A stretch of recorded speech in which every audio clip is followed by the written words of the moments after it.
Hey everybody, what is up? Welcome back to some more Pokemon action. I'm your host Ryan, and today we're going to have a discussion video. As you can tell by the title, this is going to be an opinion piece, but I'm going to be backing it up by some facts and some evidence and my own theories and thoughts. But today we're going to be talking about why Dark Void is broken in VGC. Now, I know I'm definitely not the only one who thinks this, and before we get started, when I'm saying broken, I'm not over-exaggerating by saying it's broken or over-exaggerating by saying it's overpowered. I'm using the actual definitions of those words and saying that it is broken and it needs to be fixed. So, before we get started, I want to compare Dark Void to other sleep moves. There are quite a few other moves than Dark Void that inflict sleep. Those are Hypnosis, Grass Whistle, Lovely Kiss, Relic Song, Secret Power, Sleep Powder, Spore, and Yawn. Now the thing about all of these moves is that they have drawbacks. In general, all of these moves can only hit a single target and can be blocked by Substitute. In addition to that, we're just going to list out all of the drawbacks these moves have. Hypnosis only has a 60% accuracy, Grass Whistle only has a 55% accuracy, Lovely Kiss has a 75% accuracy, Relic Song is only available to Meloetta and only has a 10% chance of putting something to sleep. Secret Power is a base 70 attack that requires grassy terrain to be up for a 30% chance to inflict sleep. Sleep Powder is a 75% accurate move, and grass types, Pokemon with the ability Overcoat or Sap Sipper, and Pokemon with the item Safety Goggles are immune to it. Spore, while being 100% accurate, has all the same immunities as Sleep Powder. Finally, Yawn requires 2 turns to work and only takes effect at the end of the second turn. As you can see, in addition to all the ways to beat sleep that we will talk about in a bit, these moves all have a variety of counterplay and drawbacks. Dark Void, on the other hand, can target both Pokemon, and the only drawback is an 80% accuracy. Compare that to something like Hypnosis or Lovely Kiss, which has less accuracy and only hits one Pokemon. That's basically the reason why I say Dark Void is broken. So, how do you counter Dark Void, or sleep in general? Well, let's start with abilities. Insomnia, Vital Spirit, Magic Bounce, Sweet Veil, Shed Skin, Natural Cure, Healer, Hydration in the Rain, and Leaf Guard in the Sun all prevent status. Let's talk about them individually. There are 0 Insomnia Pokemon that are competitively viable. Gorgeist and Banette prefer Frisk, Murkrow prefers Prankster, and Honchkrow prefers Super Luck or Moxie. The other options are either banned a majority of the time, Mega Mewtwo Y, or just not that great, Noctowl, Hypno, Ariados, and Delibird. So, Insomnia is not really a good option. In terms of Vital Spirit, I can only really think of one Pokemon that wouldn't mind running it over their other choice, that being Magmortar, whose other choice is Flame Body. Electivire prefers Motor Drive, and Primate prefers Defiant. The rest just are not good for competitive battling. Both Leaf Guard and Hydration are conditional, meaning that if you want to stop the standard Dark Void lead, you have to start with your weather condition plus the Pokemon with those abilities. And again, most of those Pokemon prefer to have a different ability. Tangrowth prefers Regenerator or Chlorophyll, while Skiploom, Leafeon, and Lilligant all prefer Chlorophyll. The only Pokemon that I can justify Leaf Guard on is Bayleef. Hydration is a slightly different case. Goodra, Wishcash, and Swanna all don't mind running Hydration over their other choices. Goodra has a slightly better option in Sap Sipper, but since Goodra already resists Grass type, it's not really losing too much. Every single other Pokemon that gets Hydration prefers their other abilities. And again, Hydration and Leaf Guard are conditional on the fact that their respective weather is up. You must run both a Leaf Guard or a Hydration user and an instant weather setter in order to beat Dark Void. So it's really not that ideal. Sweet Veil is an interesting choice. On one hand, it blocks both teammates from falling asleep. This is really good. On the other hand, it's only found on Slurpuff, who quite frankly is not good. It's fairly mediocre, but you can get by with the supportive set, so let's not count it out just yet. Shed Skin is also an interesting option. It's pretty useful, even though the chance is only a 30% chance to cure status. However, every single Pokemon that gets it prefers its other abilities, such as Scrafty with Intimidate. Natural Cure might seem like a good idea on paper, however you must switch out a Pokemon to cure them, meaning you gain nothing from it. You can't stop the sleep, meaning that you lose your pressure. Healer is a lot like Shed Skin. It's good in theory, but it doesn't exactly help. It's still only a 30% chance to cure the ally's status, so it might not even help. Basically, it's unreliable. Finally, Magic Bounce. Now, Magic Bounce is a good ability. The issue is that only a few Pokemon get it. Espeon and Xatu get it, and let's be honest, Xatu's not good. The other three, Sableye, Absol, and Diancie, all require their Megas. Diancie will never be legal in VGC, and feel free to quote me on that, cause I'd love to be proven wrong. Absol is honestly a pretty subpar use of the Mega slot, and truthfully, it's just not that great in general.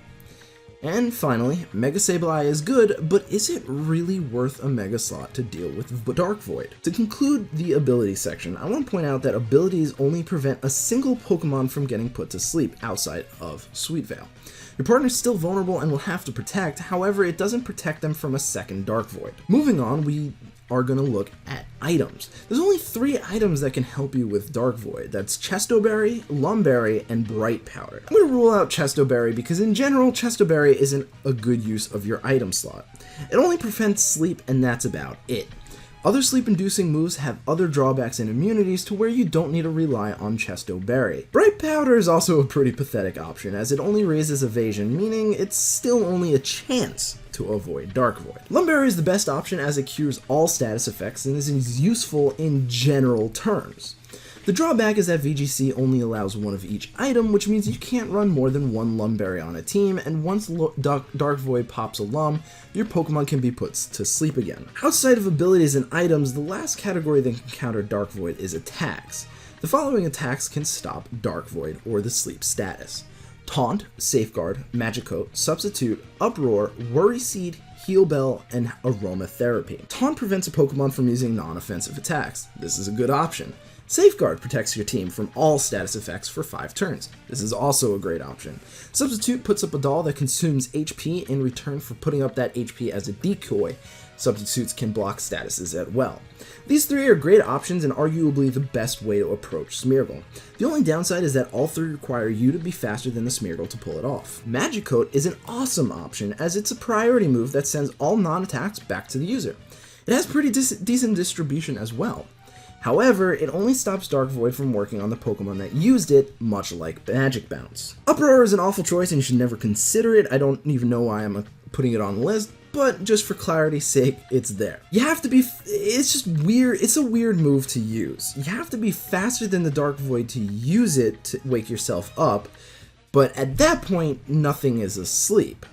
You could switch in an Uproar user, but it being a normal type special move with awful base power, why are you even running it to begin with? It's not going to do any damage, and yeah, it does have its utility, but it's wasting a slot.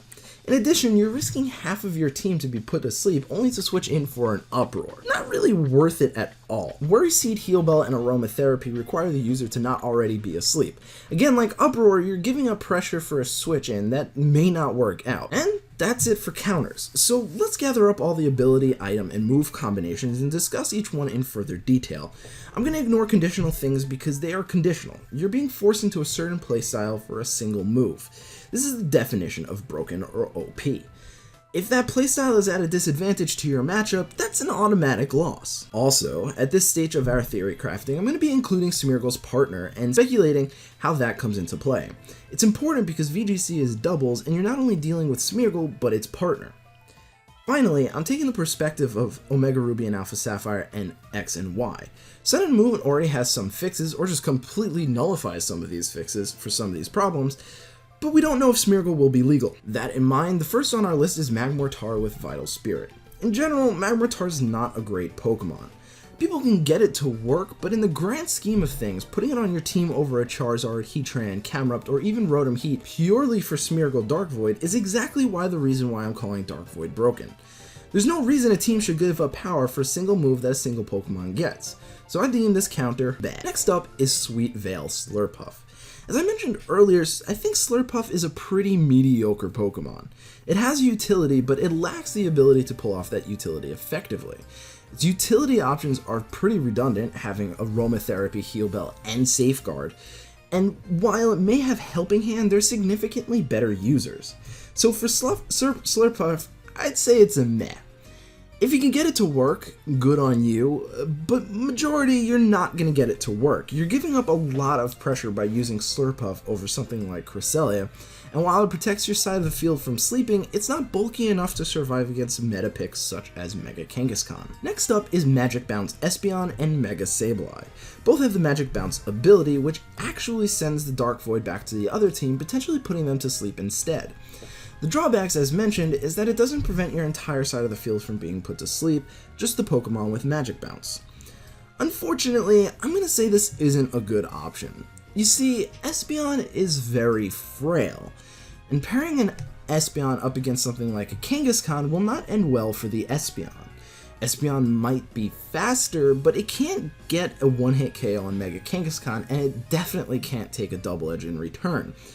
So in general, while Espeon does have the Magic Bounce ability, you need to be able to survive an attack in order to get the Magic Bounce off, which you most likely won't be able to get. Mega Sableye is also not that great of an option. It's a great Pokemon in general, don't get me wrong, however it eats up a Mega Slot that can be used for a much more powerful Pokemon such as Mega Kangaskhan. Lumberry is a valid option and arguably the best. It works the best on a Pokemon with priority or something faster than Smeargle.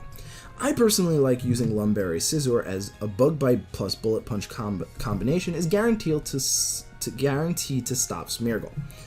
The only drawback to using Lumberry for Dark Void is that you're now open to other statuses such as Para and Burn, and in addition, if the Lumberry gets consumed but you don't kill the Smeargle, well, then you get put back to sleep. Taunt is also a valid option, but it requires you to run something faster than Smeargle or run Prankster Taunt. Here is the slight issue with Taunt. Fake Out. A common pair is Kangaskhan and Smeargle.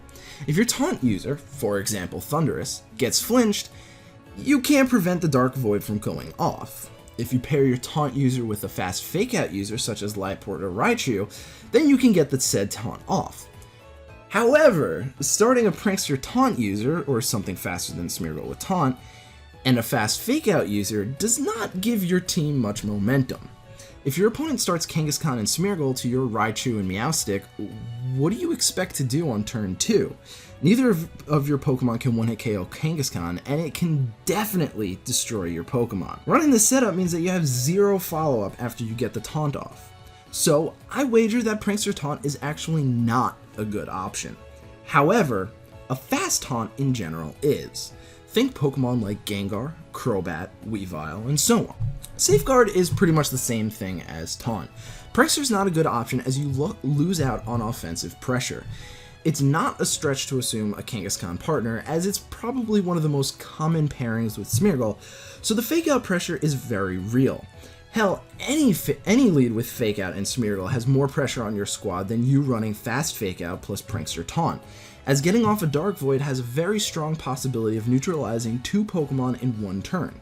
So I reiterate, Prankster Safeguard is not good, but fast Safeguard is, such as Melodic, Cresselia, and Togekiss. Substitute is literally the same as the last few options. Prankster Substitute is bad option, while Fast Substitute is a good option, such as Mr. Mime, Greninja, and Gyarados. Now Magicoat is a really good option as it's priority itself and has good distribution. I think it's probably one of the best options alongside Lumberry, as it's on Pokemon such as Cresselia, Porygon 2, and Sableye. The thing that I'm trying to get to with the pressure is that if you start off with, say, a Cresselia and a Mega Camerupt, you're putting a lot of pressure on your opponent. Do I Fake Out the Cresselia and stop Trick Room? Do I Fake Out the Camerupt, who can 2-hit KO my Kangaskhan? Do I just go for the double edge straight into the Camerupt and go for a Dark Void?